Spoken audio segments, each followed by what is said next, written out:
15살 서희에게 세상은 하룻밤 사이에 무너졌습니다. 아버지는 노름판에서 하인놈에게 무릎을 꿇었고 어머니는 병석에 누웠으며 대대로 물려받은 기와집은 남의 손에 넘어갔습니다. 남은 것은 아무것도 없었지요. 돈도, 땅도, 이름도. 그러나 서희는 울지 않았습니다. 어린 교수가 택한 것은 눈물이 아니라 노름판이었습니다. 목숨보다 무거운 것을 걸었지요. 지면 종이 되는 판이었습니다. 어린 나이였기에 너무 두렵고 두려웠습니다. 그러나 서희는 알고 있었습니다. 무서워도 나아가는 것, 그것이 자신이 할 수 있는 전부라는 것을. 패를 잡은 손은 떨렸지만 눈빛은 흔들리지 않았습니다. 이것은 한 소녀가 무너진 집안을 혼자 일으켜 세운 이야기입니다. 신분도 칼도 아닌 오직 냉철한 눈과 지혜로움으로 세상을 뒤집은 15 교수의 이야기입니다. 기와집은 무너졌지만 서희는 무너지지 않았습니다. 설화조선에 오신 걸 환영하고 항상 감사합니다. 한양 남쪽 고을에 한때 이름 높던 양반 이참판이 살고 있었지요. 기와집에는 윤기가 흘렀고 대문 앞엔 늘 손님이 끊이지 않았습니다. 찾아오는 이마다 이참판의 너그러움을 칭찬했고 동네 아이들은 그 집 담장을 보며 자랐지요. 서희는 그 담장 안에서 자랐습니다. 그것이 당연한 것인 줄만 알았습니다. 봄이면 마당 한켠 살구나무에 꽃이 피었고 가을이면 감나무에 감이 주렁주렁 달렸습니다. 어머니는 늘 단정한 옷차림으로 안채를 돌보셨고 아버지는 사랑채에서 글을 읽으셨지요. 손님이 오면 어머니는 직접 다과를 준비하셨고 아버지는 너털웃음으로 손님을 맞으셨습니다. 서희는 그 집의 하나뿐인 딸이었습니다. 아버지는 서희가 책 읽는 것을 좋아하셨고 어머니는 서희의 머리를 빗겨주시며 노래를 불러주셨습니다. 그것이 서희가 아는 세상이었습니다. 그 세상이 영원할 줄 알았지요. 그러나 그 모든 것은 오래가지 못했습니다. 이참판은 어느 날부터인가 노름의 재미에 빠져들었습니다. 처음에는 심심풀이 푼돈이었지요. 가까운 친구 몇이 모여 가볍게 패를 돌리는 것이었습니다. 서희는 처음에는 몰랐습니다. 아버지가 늦게 들어오는 날이 잦아진 것을. 그저 바깥일이 많으신가 보다 했지요. 그러나 한 번 잃으면 되찾고 싶고 한 번 따면 더 따고 싶은 것이 노름의 독이었습니다. 사람을 조금씩 그러나 깊이 갉아먹는 독이었지요. 아버지는 그 독에 조용히 잠식되어 가고 있었습니다. 어느새 아버지는 밤마다 집을 비웠고 날이 밝아서야 비틀거리며 돌아왔습니다. 그 눈빛이 달라져 있었습니다. 초점을 잃은 텅 빈 눈이었지요. 서희는 그 눈을 마주치지 못했습니다. 저것이 아버지의 눈인가? 저렇게 멀어진 눈이 정말 아버지의 눈인가? 서희는 아침마다 그 눈을 피해 고개를 돌렸습니다. 외면하는 것이 고통스러웠지만 마주하는 것은 더 고통스러웠으니까요. 논이 넘어갔습니다. 처음에는 먼 곳에 있는 작은 논이었지요. 크게 티가 나지 않았습니다. 그러나 밭이 넘어가고 광에서 곡식이 줄어들고 어느 날엔 아버지가 폐물을 싸서 나가시는 것을 보았습니다. 어머니는 아무 말씀도 하지 않으셨지요. 서희도 묻지 않았습니다. 물으면 더 아플 것 같았으니까요. 끝내는 대대로 물려받은 기와집마저 남이 손에 떨어졌습니다. 집 안에는 병석에 누운 어머니와 서희만 남았습니다. 어머니는 언제부터인가 몸져 누우셨습니다. 마음이 몸을 갉아먹은 것이었지요. 아무 말도 하지 않으셨습니다. 다만 천장을 바라보는 눈빛이 날이 갈수록 꺼져갔습니다. 서희는 그 눈빛을 볼 때마다 가슴 한켠이 서늘해졌습니다. 저 눈빛이 완전히 꺼지기 전에 무언가를 해야 한다는 것을 어린 서희도 알고 있었습니다. 그러나 무엇을 어찌해야 하는지는 알 수 없었지요. 그날도 아버지는 보이지 않았습니다. 서희는 어머니의 이불을 살펴드리고 밖으로 나섰습니다. 찬 바람이 뺨을 스쳤습니다. 발걸음은 저절로 주막 쪽으로 향했습니다. 어디에 있는지 이미 알고 있었던 것이지요. 알고 싶지 않았지만 알고 있었습니다. 알게 된 날부터 잠을 이루지 못했으니까요. 횃불 아래 여러 사내들이 둘러앉아 있었습니다. 웃음소리가 났고 욕지거리가 섞인 고함 소리도 났습니다. 그 한가운데서 서희는 차마 믿기 힘든 광경을 보았습니다. 아버지가 상놈 앞에 무릎을 꿇고 있었습니다. 두 손을 싹싹 비비며 울먹이고 있었지요. 한 번만, 딱 한 번만 더 기회를 주시오. 이번엔 반드시 갚겠소. 제발. 양반의 채통은 어디에도 없었습니다. 서희는 그 자리에서 굳어버렸습니다.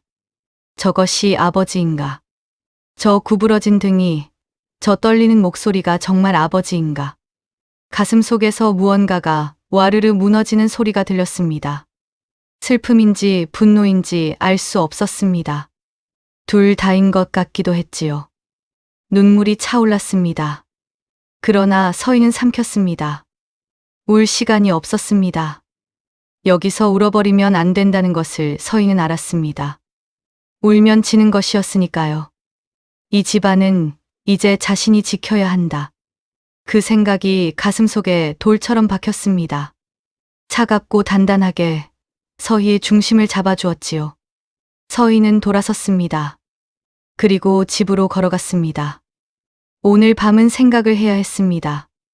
무엇을 할 수 있는지, 무엇을 해야 하는지를.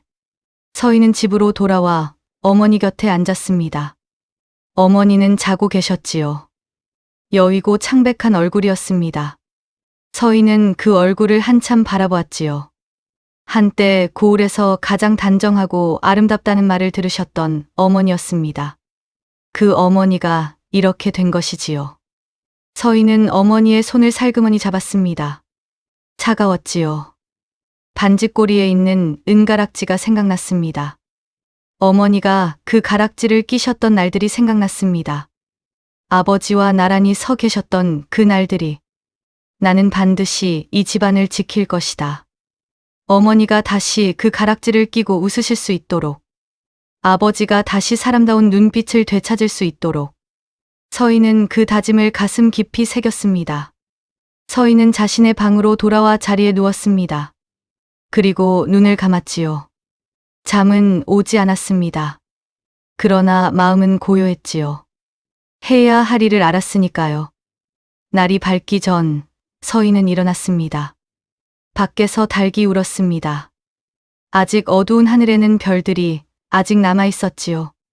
서희는 그 별들을 생각했습니다. 저 별들은 내일도 저기 있을 것입니다. 흔들리지 않고 사라지지 않고. 나도 그래야 합니다. 흔들리지 않아야 합니다. 서희는 고개를 들고 하늘을 향해 속으로 말했습니다. 오늘 하루만 버텨내겠습니다. 그것으로 충분합니다. 그리고 자리에서 일어나 머리를 빗기 시작했습니다. 길게 따은 머리를 천천히 단정하게 내려뜨렸습니다. 오늘의 서희가 될 준비를 하는 것이었지요. 서희는 거울을 들여다보았습니다. 거울 속 서희는 아직 어렸습니다. 그러나 그 눈빛은 아이의 눈빛이 아니었습니다. 오늘 하루가 끝나면 이 눈빛은 더 달라져 있을 것이었습니다. 서희는 고개를 끄덕이며 거울을 내려놓았습니다. 밤새 천장을 바라보며 생각했습니다. 내가 할 수 있는 것이 무엇인가? 내가 가진 것이 무엇인가? 재산도 없었습니다. 양반이라는 초라한 신분뿐이었습니다. 무기가 된다면 그거라도 내세워야 했지요. 그러나 서희는 생각했습니다. 자신이 가지고 있는 무기는 있었습니다. 맑은 정신과 두 눈, 그리고 사람을 읽는 눈썰미. 어릴 때부터 서희는 사람을 잘 보았습니다. 눈빛 하나, 손짓 하나로 그 사람의 속을 읽어내는 재주가 있었지요. 어머니는 늘 말씀하셨습니다. 너는 사람 보는 눈이 있다고. 그것이 내 재주라고. 그 재주를 쓸 수 있는 곳이 있었습니다. 바로 노름판이었지요. 서희는 자리에서 일어나 차분히 머리를 빗었습니다. 길게 따은 머리를 단정히 내려뜨리고 고름을 여미고 버선을 신었습니다. 손이 미세하게 떨렸지요. 서희는 그 손을 잠시 바라보았습니다. 떨지 마라. 오늘은 떨면 안 되는 날이다. 스스로에게 타일렀습니다. 손을 꽉 쥐었다가 폈습니다. 그리고 문을 열고 어머니 방으로 갔습니다. 집을 나서기 전 서희는 어머니를 바라보았습니다. 어머니는 아직 주무시고 있었지요. 서희는 속으로 말했습니다. 다녀오겠습니다. 어머니, 반드시 잘하겠습니다. 아침 안개가 깔린 길을 서희는 걸었습니다. 발걸음이 무거웠습니다. 그러나 멈추지 않았지요. 멈추면 안 된다는 것을 알았으니까요. 한 걸음, 또 한 걸음. 서희는 앞만 보고 걸었습니다. 노름판에 들어서자 사람들의 시선이 일제히 쏠렸습니다. 수군거림이 파도처럼 번졌지요. 저 계집이 미쳤나? 양반과 규수가 이런 데를 다 오고 아비를 닮아서 노름 구경하러 왔나? 그 말들이 귀에 꽂혔습니다. 하지만 서희는 이를 악물었습니다. 듣고 있으면 발이 멈출 것 같았으니까요. 시선을 한 곳에 고정했습니다. 똑바로 걸었습니다. 판 한가운데 앉아있는 사내 만복이었습니다. 그는 어릴 적 서희 집 머슴이었지요. 서희도 어렴풋이 기억했습니다. 마당 한켠에서 묵묵히 일하던 넓은 어깨의 사내를 군말 없이 일하던 그 사내가 어느 날 갑자기 쫓겨났습니다. 억울하다며 쫓겨난 뒤 이를 갈며 투전을 익혔다는 것. 몇 해에 걸쳐 이 참판이 재산을 조금씩 빼앗다가 끝내 집문서까지 손에 넣었다는 것은 나중에 동네 사람들에게 듣고서 알게 되었습니다. 복수를 품은 마음이 사람을 어디까지 바꾸어 놓는지 서희는 그를 보며 생각했지요. 그의 분노는 이해할 수 있었습니다. 억울하다고 생각한 사람이 이를 갈며 복수를 꾀하는 것. 그 마음이 어디서 왔는지는 알 수 있었지요. 그러나 그것이 옳다는 말은 아니었습니다. 속임수로 빼앗는 것은 그 어떤 억울함으로도 정당화될 수 없었습니다. 그리고 지금 이 순간 그것을 바로잡는 것이 서희의 일이었지요. 서희는 만복 맞은편 자리로 걸어갔습니다. 자리에 앉으며 만복의 눈을 똑바로 바라보았습니다. 만복의 눈이 잠시 흔들렸습니다. 예상치 못한 눈빛이었겠지요. 세상 물정 모르는 계집이라고 여겼는데 그 눈빛이 생각보다 날카로웠으니까요. 만복은 서희를 아래 위로 훑어보더니 껄껄 웃었습니다. 아비 대신 울려고 오셨소, 애기씨. 가엾기도 하셔라, 허허허. 비웃음이었지요. 서희는 그 말이 비수처럼 박히는 것을 느꼈습니다. 따가웠고 뜨거웠지요. 그러나 내색하지 않았습니다. 내색하면 지는 것이었으니까요. 저 사내는 서희를 얕보고 있었습니다. 얕보는 사람은 방심합니다. 방심하는 사람은 허점을 드러내는 것이 세상의 이치인 것이지요. 서희는 숨을 한 번 깊이 들이켰습니다. 뱃속에서 무언가가 단단해지는 느낌이었습니다. 내가 자네와 한판 하고자 하네. 순간 노름판이 조용해졌습니다. 만복의 웃음기가 서서히 걷혔습니다. 무엇을 거시겠소, 애기씨? 서희는 따은 머리를 뒤로 넘기며 고개를 들었습니다. 눈이 흔들리지 않았습니다. 흔들리지 않으려 온 힘을 쏟았기 때문이었지요. 내가 지면 자네의 몸종이 되려 하네. 그 말이 떨어지자 사람들이 술렁였습니다. 양반집 교수가 스스로 종이 되겠다고 나선 것이었습니다.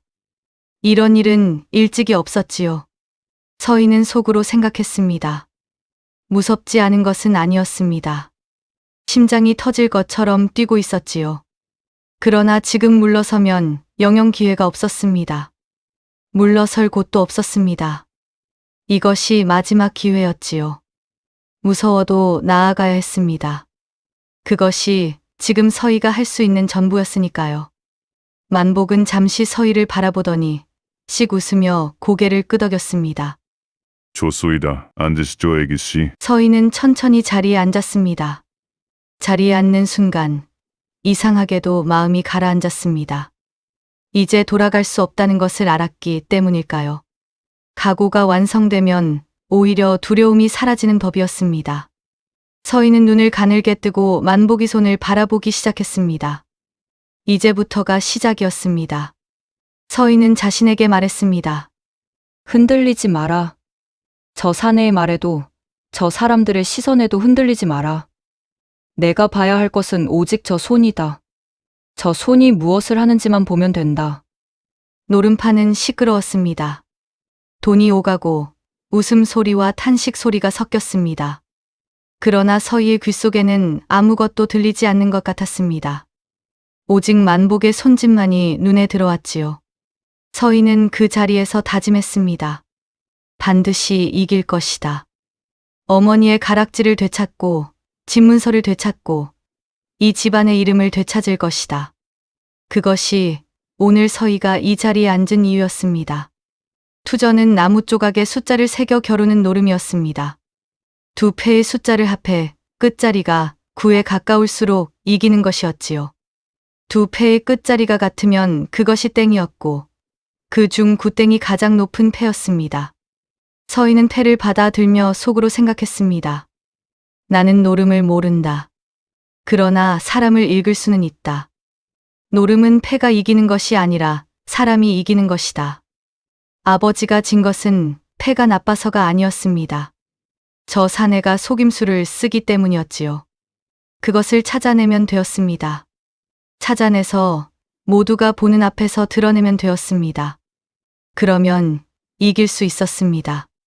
첫 판이 시작되었습니다. 나쁘지 않은 패였습니다.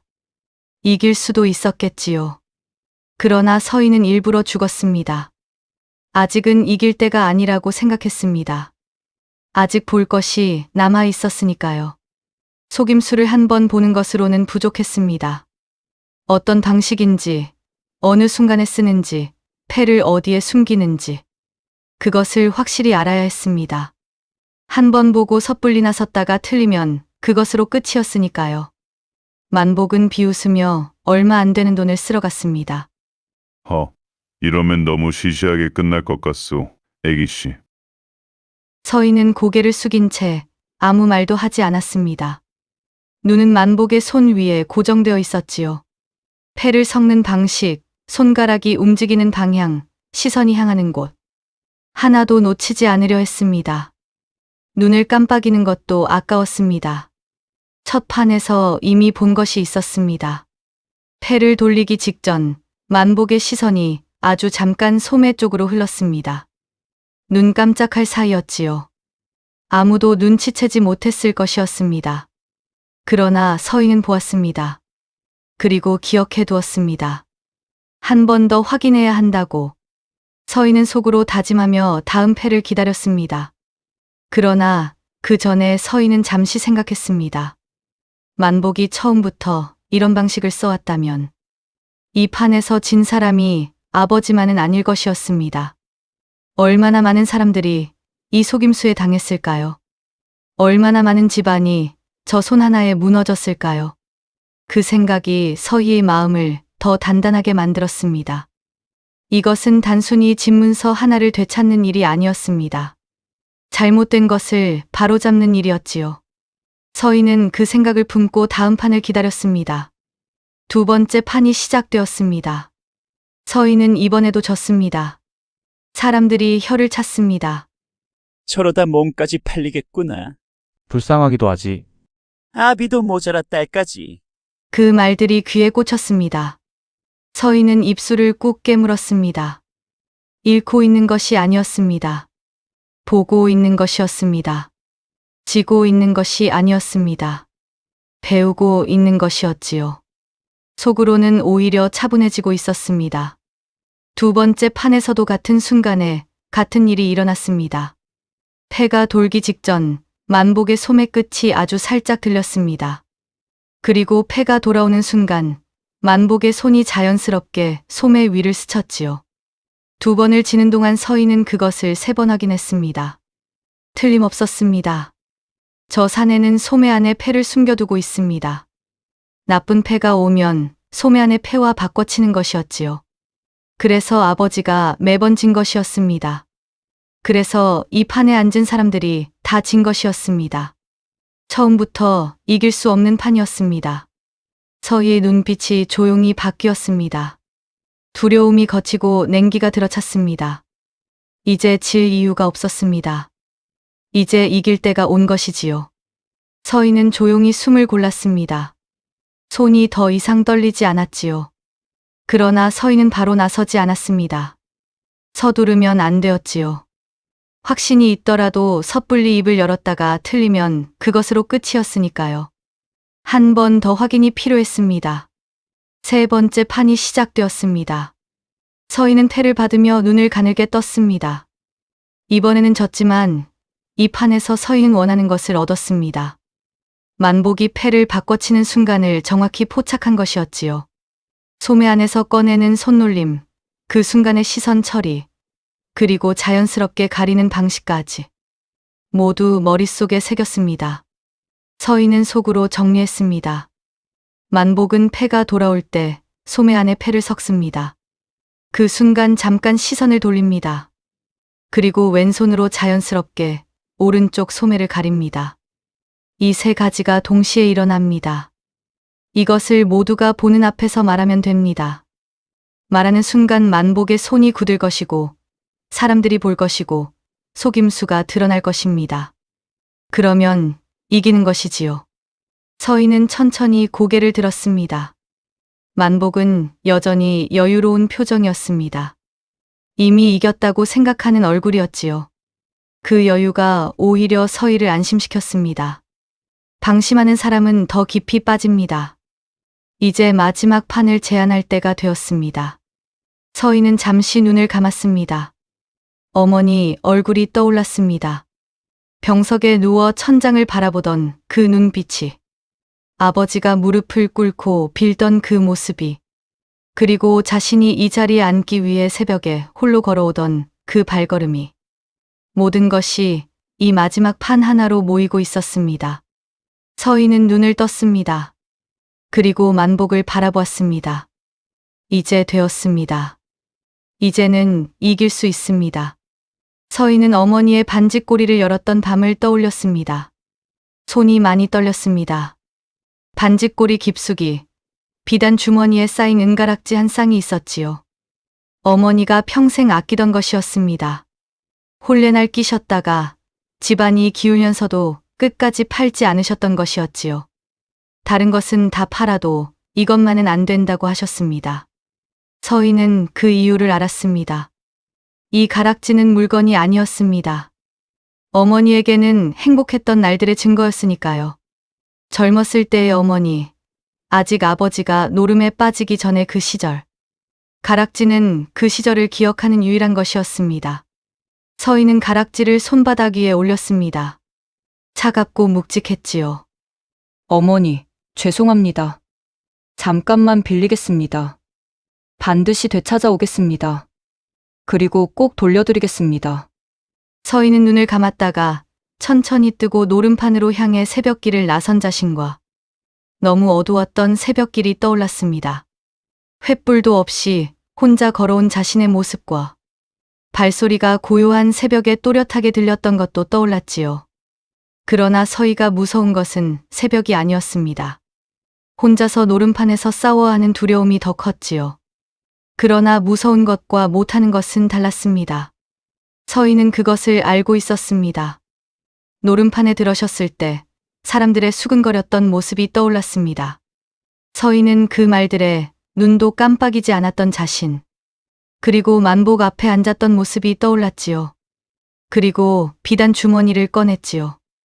만복은 은가락지를 보더니 눈을 가늘게 뜨며 끄덕였습니다. 그 눈빛이 탐욕스러웠습니다. 아버지의 모든 걸 빼앗고도 가락지마저 탐을 내고 있었습니다. 서희는 그것을 보았지요. 오히려 다행이라 생각했습니다. 인간은 탐이 나면 방심하는 법이지요. 방심하면 허점이 생깁니다. 지금 저 사내는 이미 이겼다고 생각하고 있을 것이었습니다. 그것이 서희가 원하는 것이었지요. 패가 돌았습니다. 서희는 두 판을 내리잃었습니다. 가락지마저 만복의 손으로 넘어갔지요. 서희는 아래 입술을 깨물었습니다. 어머니의 가락지가 저 더러운 손 위에 놓인 것이 너무 불쾌했습니다. 가슴이 찢어지는 것 같았지요. 어머니 것인데, 어머니의 마지막 남은 것인데, 저기에 저렇게 굴러다니고 있다니. 눈물이 차올랐습니다. 그러나 참았습니다. 지금은 참을 때였습니다. 조금만 더 기다리면 됩니다. 서희는 속으로 되뇌며 마음을 다잡았습니다. 만복의 속임수를 이미 3번 확인했습니다. 이제 증인들이 있는 이 자리에서 그것을 터뜨리면 되었습니다. 그러면 모든 것이 끝나는 것이었지요. 서희가 천천히 입을 열었습니다. 이제 마지막 판을 하겠네. 이번에는 아까도 말했지만 내 몸을 걸겠네. 대신 우리 집문서와 가락지를 함께 판에 올려주게나. 만복은 피식 웃었습니다. 이미 이긴 것이나 다름없다고 여겼겠지요. 그는 집문서와 가락지를 아무렇게나 판 위에 던졌습니다. 그 태도가 오만했습니다. 그 태도의 상하의 신부는 사라진 것이지요. 서희는 그것을 보며 생각했습니다. 저 오만함이 너를 잡을 것이다. 드디어 마지막 패가 돌았습니다. 서희는 숨을 참았습니다. 이번엔 놓치지 않겠다고 다짐했습니다. 온몸의 신경을 만복의 손끝에 집중했지요. 아무것도 놓치지 않을 것이었습니다. 그리고 보았습니다. 만복의 손이 슬그머니 소매 안으로 향했습니다. 아주 자연스러운 동작이었지만 서희의 눈은 그것을 놓치지 않았지요. 서희가 조용히 말했습니다. 내 이놈, 소매 안에 있는 펜은 무엇이냐? 감히 손장난을 치는 것이냐? 지금까지 내 아비의 재산을 이런 식으로 빼앗은 것이더냐? 노름판이 얼어붙었습니다. 만복의 손이 그대로 굳었습니다. 사람들의 눈이 일제히 그에게 쏠렸지요. 아무도 숨을 쉬지 않는 것 같았습니다. 내 놈의 패를 까보아라. 만복은 2와 5로 7끝이었습니다. 패를 바꾸려다가 서희에게 걸린 것이었지요. 서희는 자신의 2패를 천천히 펼쳤습니다. 4와 5 합해서 9, 9끝이었습니다. 서희는 집문서와 은가락지를 2 손으로 거두어 들었습니다. 손이 많이 떨렸지요. 이번에는 두려움이 아니라 안도 때문이었지요. 가락지를 손에 쥐는 순간 눈물이 터질 것 같았습니다. 서희는 입술을 꾹 다물었습니다. 아직이었습니다. 서희는 고개를 들고 또렷한 목소리로 말했습니다. 내가 이겼으니 이것은 내가 가져가겠다. 그리고 한 가지, 내 놈은 나라에서 그 많은 노름을 했다. 그것만으로도 그 죄가 무거운데 손장난으로 남의 재산을 가로챈 것 또한 큰 죄일 것이다. 허니 그동안 노름을 해서 가로챈 재물을 모두 돌려주거라. 우리 집에서 뺏어간 놈과 밭의 문서 또한 돌려놓아라. 만일 내 말을 이행하지 않을 시에 양반에 대한 모독죄를 추가하여 관에 고발토록 할 것이다. 명심하거라. 만복은 한동안 말을 하지 못했습니다. 사람들이 수군거렸습니다. 어린 애기 씨가 보통이 아니시구만. 저 놈이 처음부터 속임수를 썼어. 양반가 교수한테 들켰구나. 처음부터 이 판은 그런 판이었던 게야? 만복은 천천히 자리에서 일어났습니다. 서희를 한참 노려보았지요. 그 눈빛에 분노와 수치심이 가득했습니다. 그러나 반박할 말이 없었지요. 이미 모든 게 사실이었고 사람들이 보았으니까요. 만복은 아무 말 없이 자리를 떠났습니다. 그것으로 끝이었습니다. 서희는 집문서를 가슴에 품었습니다. 그리고 가락지를 손에 꼭 쥔 채 노름판을 나섰습니다. 밖에는 차가운 새벽바람이 불고 있었습니다. 서희는 하늘을 올려다보았습니다. 아침이 밝아오고 있었습니다. 어머니, 제가 해냈습니다. 서희는 속으로 말하며 발걸음을 옮겼습니다. 서희가 집에 돌아왔을 때는 아침이었습니다. 마루 끝에 아버지가 힘없이 앉아 있었지요. 등이 구부정했습니다. 그새 많이 늙어 보이셨습니다. 서희는 잠시 그 모습을 바라보았습니다. 아버지가 밉지 않은 것은 아니었습니다. 왜 이렇게 되었느냐고, 왜 우리를 이 지경으로 만들었느냐고, 소리치고 싶은 마음이 없었던 것도 아니었지요. 어머니가 병석에 누운 것도, 집문서가 넘어간 것도, 서희가 오늘 목숨을 걸고 노름판에 나선 것도, 다 이 사람 때문이었습니다. 원망이 없다면 거짓말이었지요. 그러나 서희는 그 마음을 삼켰습니다. 지금은 그럴 때가 아니었습니다. 서희는 아버지 앞에 조용히 무릎을 꿇었습니다. 그리고 은가락지와 집문서를 두 손으로 나란히 내밀었습니다. 아버지는 눈을 들었다가 굳어버렸습니다. 한참 동안 말을 잇지 못했지요. 손이 떨렸습니다. 이것이 어찌 된 것이냐? 서희는 고개를 숙인 채 말했습니다. 가락지는 어머니께 직접 끼워 드리십시오. 그리고 잘못하셨다고 한 번만 말씀해 주십시오. 집문서는 아버지께서 간직하십시오. 그리고 제발 다시는 노름을 하지 마십시오. 말을 마치고 서희는 입술을 꾹 다물었습니다. 더 하고 싶은 말이 있었습니다. 많고 많았지요. 왜 그러셨냐고, 어째서 우리를 이렇게 만드셨냐고, 어머니가 얼마나 힘드셨는지 아시냐고, 제가 얼마나 무서웠는지 아시냐고. 그러나 참았습니다. 지금 이 자리에서 해야 할 말은 그것뿐이었으니까요. 나머지는 시간이 해줄 것이었습니다. 아버지는 한동안 서희를 바라보다가 조용히 물었습니다. 무섭지 않았느냐? 서희는 잠시 생각했습니다. 무서웠습니다. 그런데 어찌 나섰느냐? 서희는 고개를 들었습니다. 무서워도 해야 할 일이 있었으니까요. 아버지는 아무 말도 하지 못했습니다. 고개를 숙였지요. 그 어깨가 다시 떨렸습니다. 아버지는 가락지를 손에 쥔 채 오래도록 말이 없었습니다. 어깨가 떨렸습니다. 소리 없이 우는 것이었지요. 서희는 그것을 보며 눈을 내리깔았습니다. 아버지의 눈물을 똑바로 볼 수가 없었습니다. 마음속 응어리가 아직 풀리지 않았던 것이지요. 그러나 언젠가는 풀릴 것이라 생각했습니다. 시간이 필요할 뿐이었습니다. 이윽고 아버지는 자리에서 천천히 일어났습니다. 안방 문을 열었지요. 병석에 누운 어머니는 기척을 느끼고 눈을 떴습니다. 꺼져 있던 눈빛이 아버지를 보는 순간 흔들렸지요. 아버지는 말없이 어머니 곁에 무릎을 꿇었습니다. 그리고 어머니의 여윈 손을 두 손으로 들어 가락지를 천천히 끼워 드렸습니다. 차가운 손이었습니다. 많이 여위어 있었습니다. 가락지가 헐거웠지요. 예전엔 꼭 맞았을 것이었습니다. 아버지는 그 손을 꽉 쥔 채 고개를 깊이 숙였습니다. 미안하오. 정말 미안하오. 어머니는 아무 말도 하지 않았습니다. 다만 눈에서 눈물이 한 줄기 흘러내렸지요. 그것으로 충분했습니다. 말보다 깊은 것이 있었으니까요. 서희는 문 밖에서 그 모습을 보았습니다. 그제야 참았던 눈물이 볼을 타고 흘렀습니다. 오늘 하루 참았던 눈물이 한꺼번에 쏟아졌지요. 소리를 내지 않으려 손으로 입을 막았습니다. 괜찮다. 이제 괜찮다. 이제 정말 괜찮을 것이다. 서희는 속으로 되뇌었습니다. 무너졌던 기와집에 그날 밤 오랜만에 따뜻한 불이 켜졌습니다. 그날 밤 서희는 오래도록 잠을 이루지 못했습니다. 두려움 때문이 아니었습니다.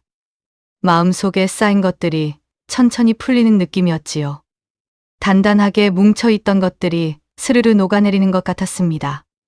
울어도 되는구나. 이제 마음껏 울어도 되는구나. 서희는 이불을 뒤집어 쓰고 소리 없이 울었습니다. 오래도록 울었습니다. 다음 날 아침, 서희는 부은 눈으로 일어나 약을 다려 어머니에게 갔지요. 어머니가 서희의 손을 잡으셨습니다. 아무 말도 하지 않으셨지요. 그저 손을 꼭 쥐셨습니다. 서희는 그 온기를 느끼며 고개를 끄덕였습니다. 알고 있었습니다. 어머니도 알고 있었지요.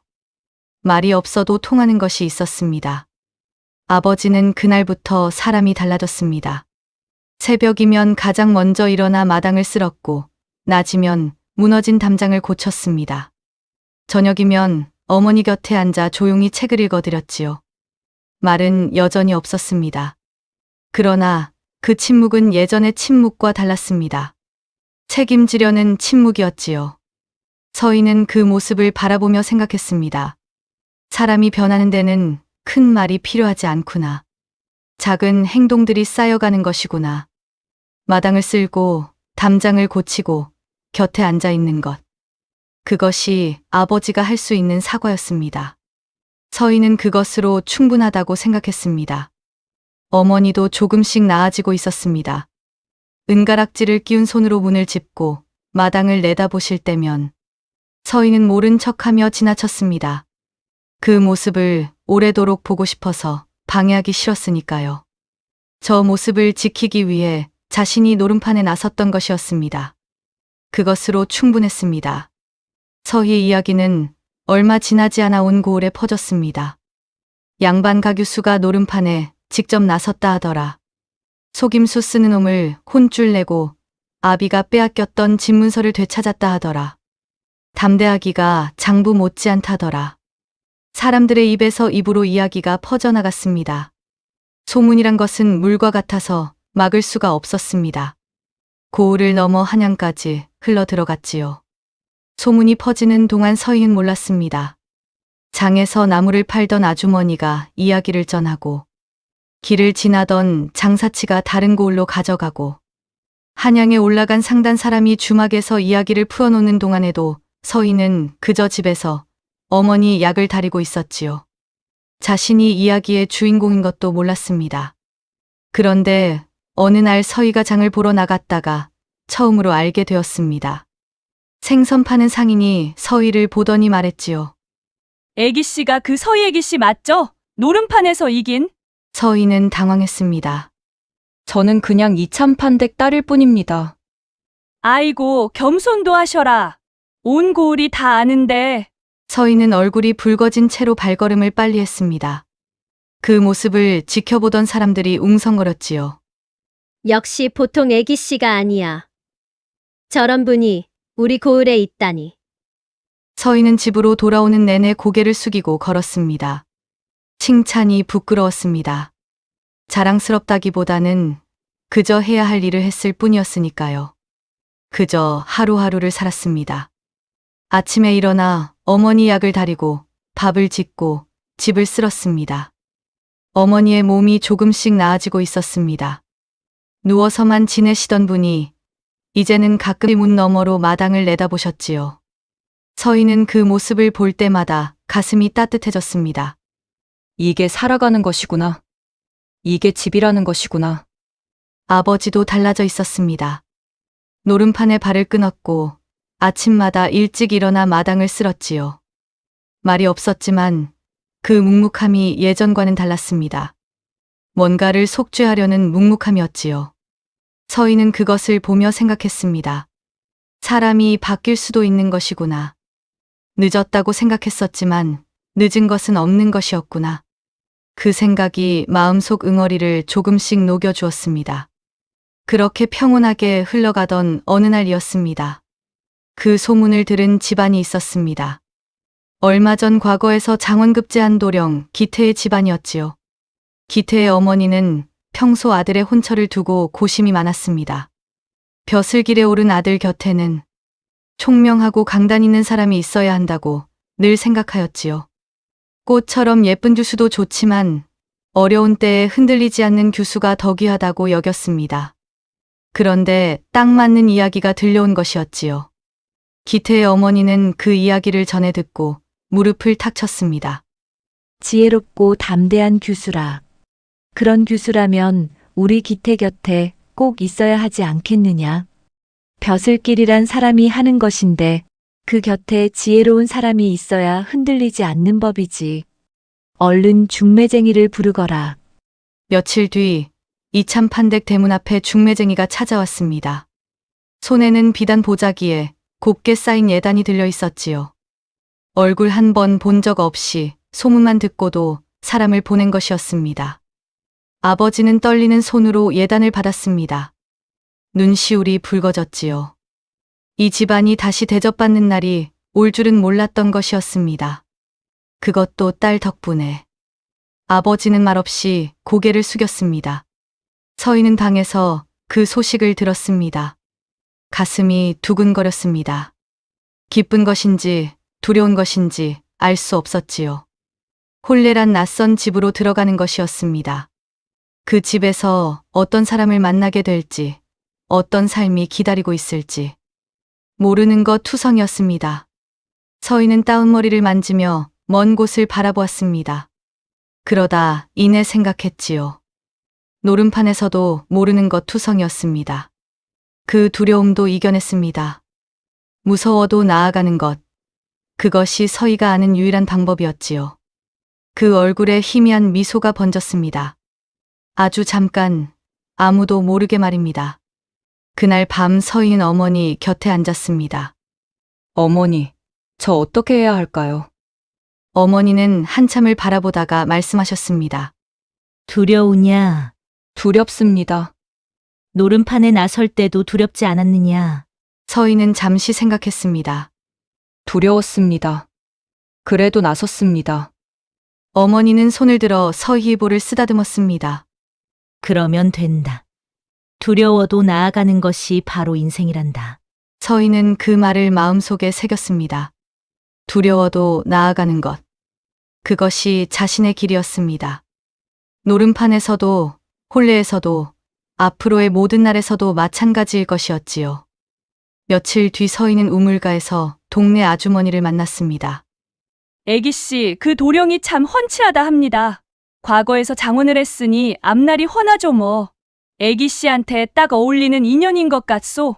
서희는 그저 웃었습니다. 어울리는지 어울리지 않는지는 아직 알 수 없었습니다. 그러나 한 가지는 알 것 같았습니다. 어떤 사람이든 어떤 집이든 서희는 서희일 것이었습니다. 노름판에서 물러서지 않았던 그 서희가 혼례 후에도 그대로일 것이었지요. 그것만큼은 변하지 않을 것이었습니다. 기태는 중매쟁이에게서 이야기를 전해들은 날 밤 잠을 이루지 못했습니다. 노름판을 지혜로 뒤집은 규수라는 말이 머릿속을 떠나지 않았지요. 기태는 생각했습니다. 장원급제를 했고 사람들의 칭찬 세례를 받았지요. 그러나 기태는 알고 있었습니다.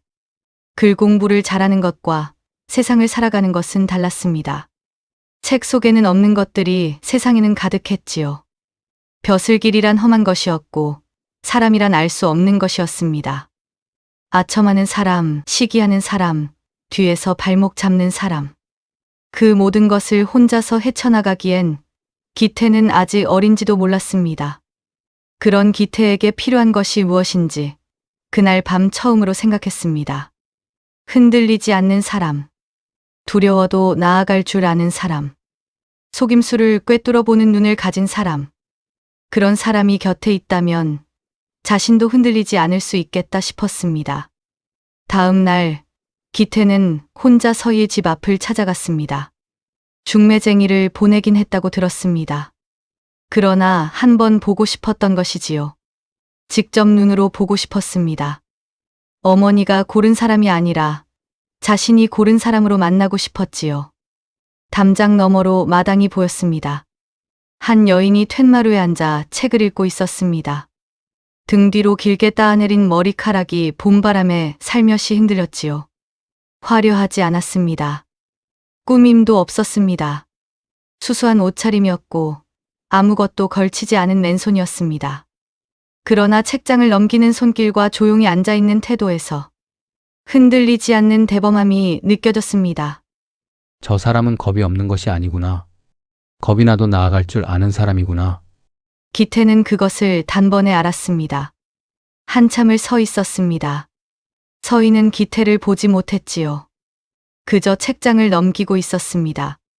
바람이 불었고 따은 머리카락 한 홀이 보리로 흘러내렸습니다. 서희는 손으로 그것을 쓸어 넘겼습니다. 아무것도 모르는 얼굴이었습니다. 기태는 그 모습을 보며 생각했습니다. 저런 사람이 곁에 있다면 나는 흔들리지 않을 수 있을 것 같다. 어떤 세상이 와도 버텨낼 수 있을 것 같다. 그는 조용히 발걸음을 돌렸습니다. 걸어오는 길에 기태는 내내 그 얼굴을 생각했습니다.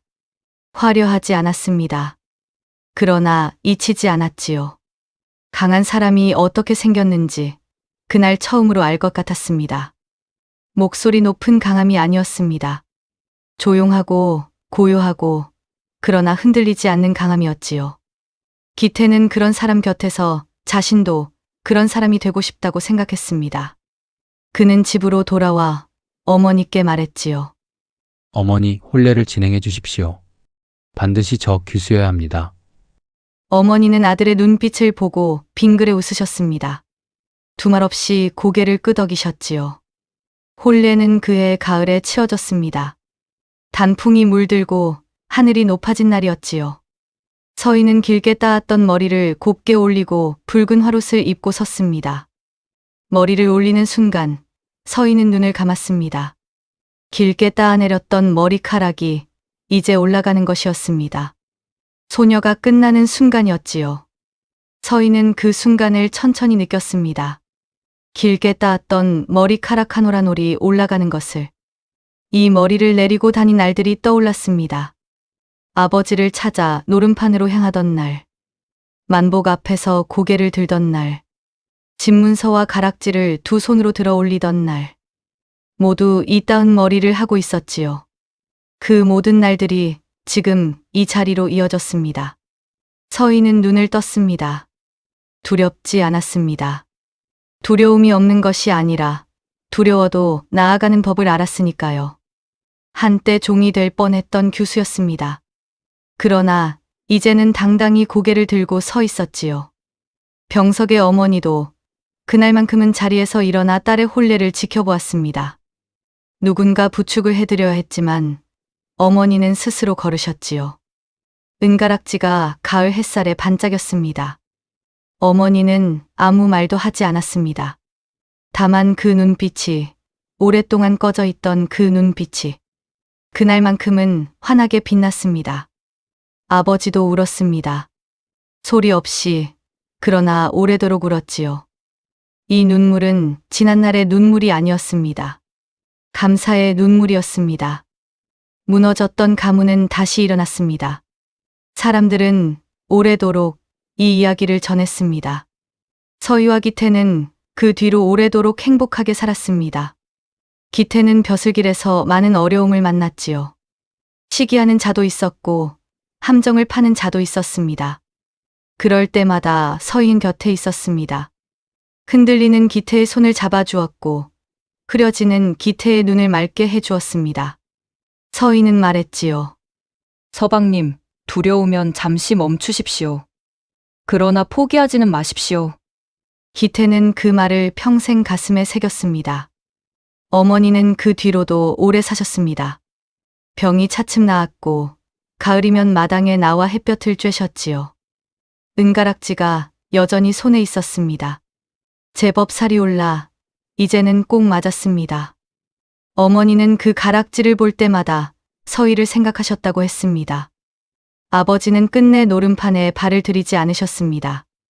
그 대신 고을의 어려운 이들을 돕는 일에 남은 힘을 쏟으셨지요. 늦었지만 늦지 않은 것이었습니다. 지혜로운 교수의 이야기는 세상에 오랫동안 퍼져나갔습니다. 끝까지 시청해 주셔서 너무 감사합니다. 여러분의 소중한 감상평을 댓글로 남겨주세요.